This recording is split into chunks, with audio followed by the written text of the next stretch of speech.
We done everything we could as a family to try and support her. Yeah. No one can't question that, because everyone that knows our family, everyone that's around us knows. Yeah. I done that video because I'd had enough of seeing my mum cry. Her child's going missing. My younger sister is out here. No one knows what she's doing. She could be with big men. Nobody knows. Do you know what I'm saying? I'd had enough. I'd actually had enough. The young woman you see here, laughing, dancing, lost in the rhythm of a birthday night out, that's 18-year-old Verfi Kuti. And on December 5th, 2019 at around 5:39 p.m., she was captured on security footage leaving her apartment alone to celebrate her birthday in a club. But what no one knew was that inside that flat was a 20-month-old Aiah Kuti. It wasn't until December 11th, 6 days later, that Verfi would return. But what she would discover was a devastating scene. Aiah, her daughter, had died of starvation. But what investigators later found was even more horrific. This is a story of a mother who left her daughter in the house for 6 days while she partied across the city, only to return and find her daughter dead. This is the death of baby Aiah. We were interviewing her in the police station. She never once told us the truth, and so she was never willing to accept responsibility for anything. The fact that her child was home alone was undetected. Brighton is known for its postcard perfect charm, a historically peaceful and prosperous seaside town nestled along the warmer southern coast of England. It's a place of pastel-colored townhouses and cozy little tea shops that have stood the test of time. But for Verfi Kuti, Brighton felt like a cage. Born and raised in the Whitehawk neighborhood, Verfi grew up alongside her sister in Brighton's bustling tourist squares. For a time, she seemed like a typical teenage girl, bright, energetic, and hopeful.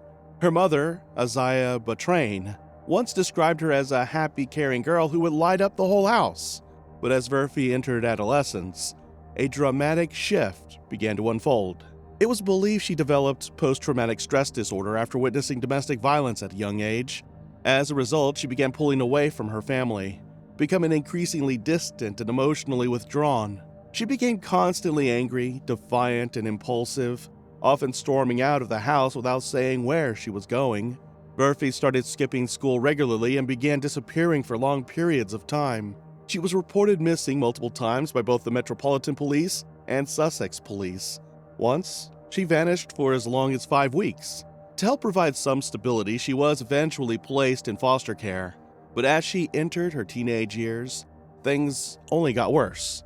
Verfi changed schools after being bullied, but the problems continued. By the time she was 14, she had stopped attending school altogether. Allegedly, she had become involved with a group that exploited young girls.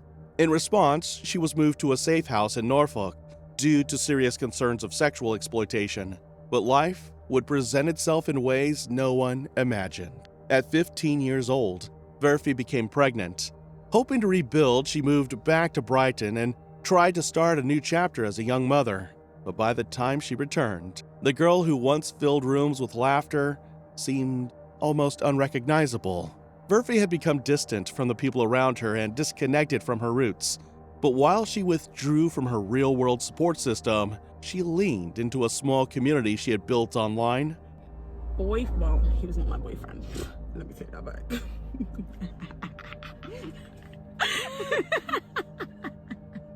He's what he is. And let me just make a disclaimer. There's no issue with guys wearing makeup.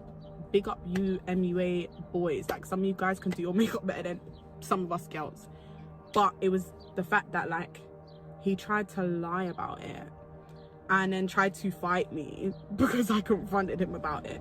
But anyways, we'll just get into this. As a budding YouTube content creator, Verfi often shared curated glimpses of her life, posting photos and videos that painted the picture of a carefree young woman. But behind the screen, reality told a very different story. On March 22nd, 2018, baby Aiah Nevea Kuti was born. A bright, lively little girl filled with wonder and endless possibility.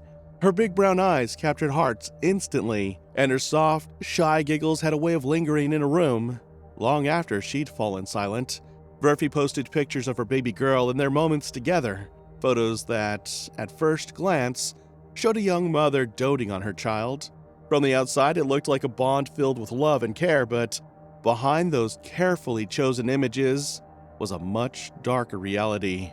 Shortly after her birth, Murphy and her daughter were enrolled in a child protection program run by Community Social Services. The goal was to give them the support they needed. As part of this, they were moved into council accommodation in the Hanover neighborhood of Brighton, an area where families facing difficult circumstances were often housed. The building they moved into was a large property that had been split into apartments. It housed around 8 young parents and their children. The property was managed by YMCA Downslink Group, a charity that works to prevent youth homelessness. YMCA Downslink provides housing to over 750 young people each year who are homeless or at risk of becoming homeless. While the accommodation gave the young parents a place to live, it also gave them a lot of freedom. The flats weren't regularly inspected, and residents were responsible for managing their own homes. This setup was meant to help young people learn independence and feel in control of their lives. However, the support was very limited. Staff only offered a small amount of help and did not fully carry out child protection services. Because of this, Murphy was allowed to come and go as she pleased, with no one checking on Aiah regularly. This meant that Murphy was able to leave her baby alone for hours, or even days, without anyone noticing. And sadly, these patterns of neglect were already becoming part of her daily life. So like always, she made a plan. But this time, everything would change. At 5:35 p.m. on December 5th, 2019, Murphy Cootie closed the door to her Brighton apartment and left. She then boarded a train to London, where she met up with her boyfriend and several friends. To them, she said her mother was looking after Aiah. She even told them that she was feeling emotional and missing her daughter, claiming she wasn't used to being away from her.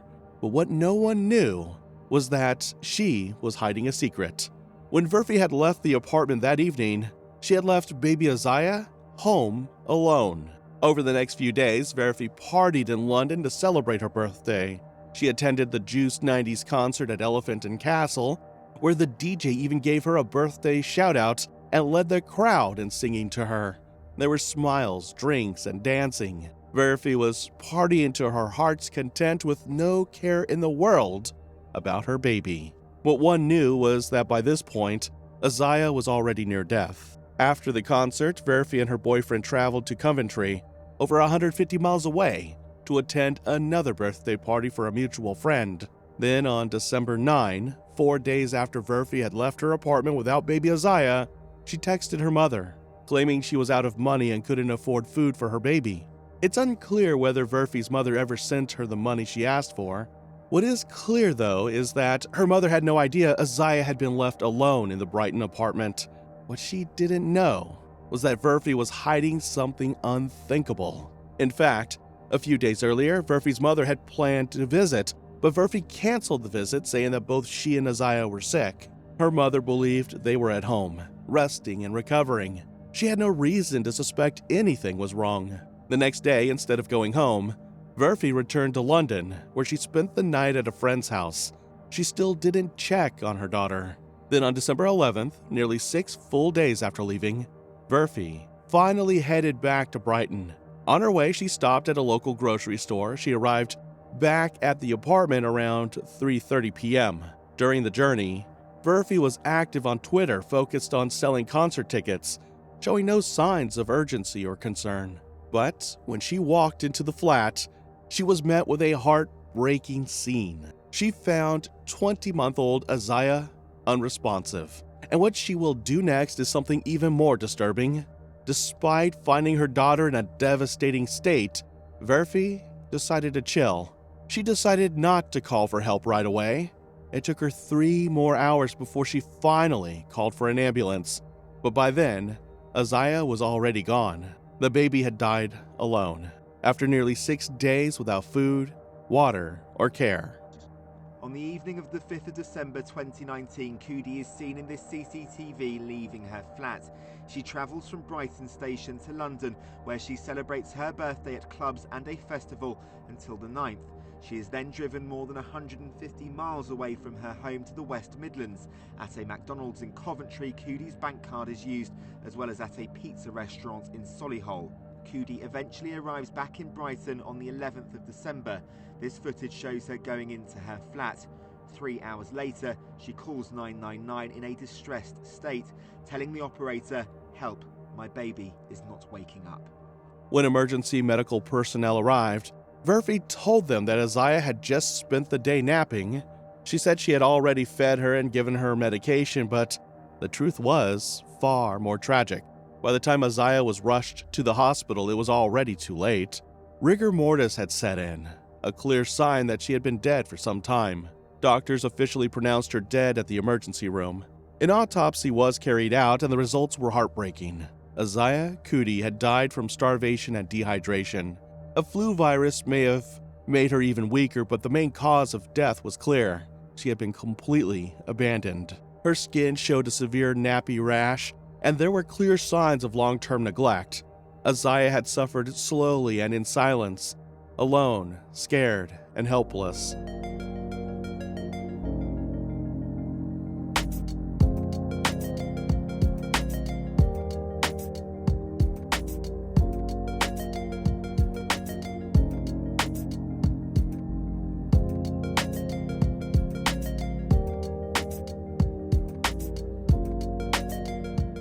It was no surprise when Verfi Coodie was arrested.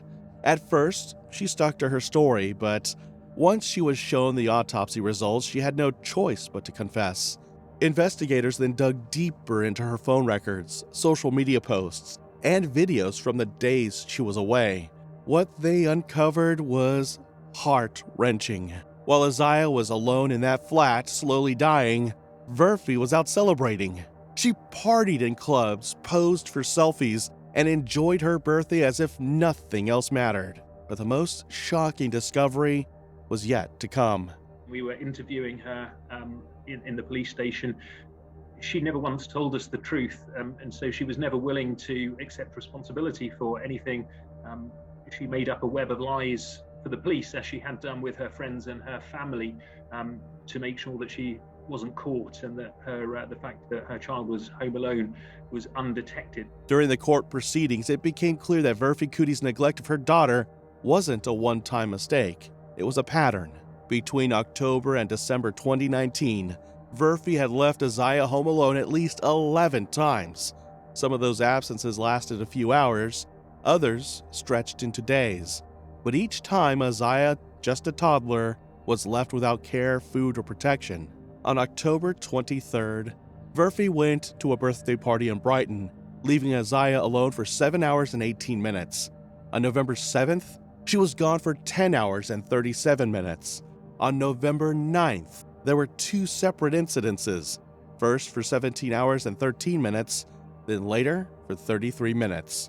But the most disturbing incident occurred on November 23rd, when Verfi left Aiah alone for 2 days, 5 hours, and 51 minutes to attend another birthday celebration. On November 28th, she disappeared again, this time for 11 hours and 35 minutes. Even on the final day when Aiah was desperately unwell, Verfi spent 3 hours in the flat before calling emergency services. The time that could have saved her daughter's life was lost. Verfi Coodie's defense team would try to argue that she was suffering from an emerging personality disorder at the time of her daughter's death. They claimed her mental health challenges played a role in her actions. In court, Verfi was described as essentially homeless, with no fixed address and incomplete legal documentation. However, other evidence painted a different picture. My sister had the support system she needed, yeah? My whole family was there for her. All of us was there for her, yeah? My mum especially done everything she could to help that child, to help. Verfi's immediate family had been available and willing to support both her and Aiah. Her mother had tried to stay involved, and there were signs that Verfi was not completely alone. Although she was over 18 and legally independent, she still had a support system she chose not to lean on. Despite her difficult past and the sympathy she received, the court made it clear Verfi was responsible for her daughter's death. She had the chance to seek help, to ask for support, or simply not leave her child alone, but she didn't. Caught up in the lifestyle of parties and attention, Murphy seemed more devoted to the image of being a carefree young woman than to the role of being a mother. And that choice cost her daughter her life. Murphy's mother, Aiah Betrain, always gave some financial assistance to her daughter at least a mere days before abandoning her baby to go celebrate her own 18th birthday at multiple locations across the country. And even on December 9th, during her partying, Murphy had requested €5 from her. The money never went to food for the house, and Murphy used it to fund her various excursions and parties for her birthday. While this was not the first time that Murphy had left Aiah alone, there was a harrowing detail that came out. Nobody had heard the baby crying, not even the closest neighbors. Prosecutors were able to prove that a small child who had become used to neglect would fall silent instead, having accepted that no care or help would be forthcoming. At 20 months old, Aiah had already learned that her mother wouldn't come when she cried. That's why the neighbors heard nothing, while a little child starved to death in their own building. During the highly publicized hearing, it was suspected that Murphy might not have even gone to check on her baby after she returned after such a long absence, which may be why she didn't realize she was unresponsive. A care worker at Gosher Court later testified in court that there was no formal system in place to monitor young parents like Murphy Cootie. Residents were allowed to leave the building without signing in or out, and no one tracked who was home, who had left, or most crucially, whether a child had been left alone. Although CCTV cameras were installed around the property, they weren't monitored in real time. The footage was only reviewed after the incidents occurred. By the time staff checked the recordings, it was already far too late for Aiah. Gosher Court was supposed to be more than just housing. It was meant to be a place of safety, a supported accommodation where vulnerable young families could live independently while still receiving guidance and oversight. But in practice, the support was minimal. Staff were present only during the day and typically offered just 1 or 2 key worker sessions per week. The rest of the time, young parents like Murphy were left to manage on their own. For someone in Murphy's situation, already showing signs of emotional instability, post-trauma, and poor decision-making, this lack of structure and supervision created a dangerous gap. The YMCA Downsling Group, the charity in charge of running Gosher Court, later admitted there had been serious failings.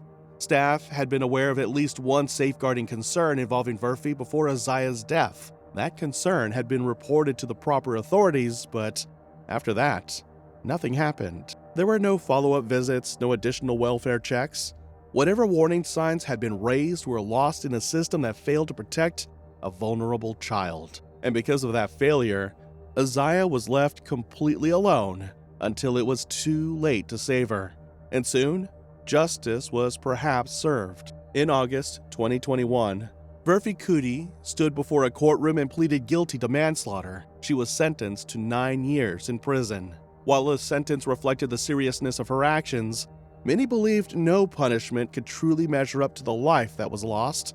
20-month-old Aiah, who had suffered alone. During the trial, Her Honor, Judge Christine Lang, addressed Murphy directly, stating that Murphy had chosen lies over honesty in an attempt to protect herself, even as her own child endured unbearable suffering. The judge made it clear that Murphy's actions were deliberate and that she had knowingly abandoned her daughter despite understanding the consequences.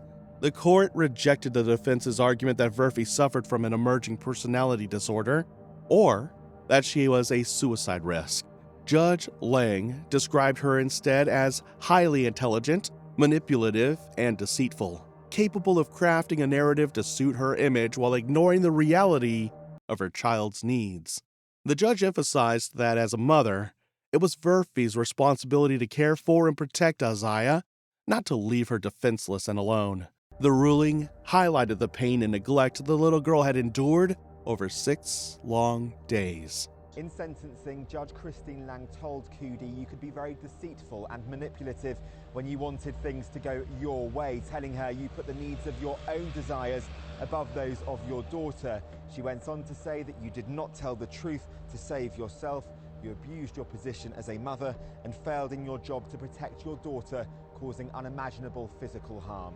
Up until the age of 14, Coody was described as a happy, caring girl, but as she got older, she'd go missing, the subject of several police appeals. In September 2019, Brighton and Hove City Council Social Services placed her and Aiah in a specialist home run by YMCA Downslink for vulnerable families.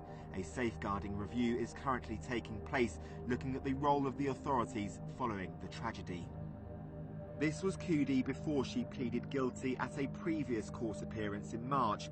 Today, as her 9-year sentence was read out, 6 of which will be spent in jail, the 19-year-old broke down in tears. Any remorse, though, will not rectify the pain and suffering caused on the 5 days, 21 hours and 58 minutes where her baby Aiah was left to die. James Dunham, ITV News.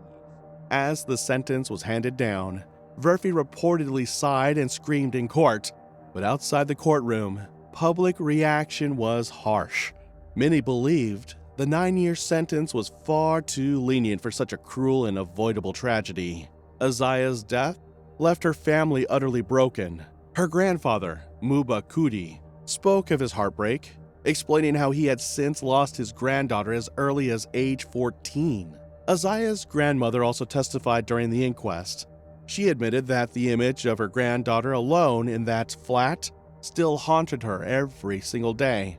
The thought of Aiah suffering in silence was something she couldn't escape.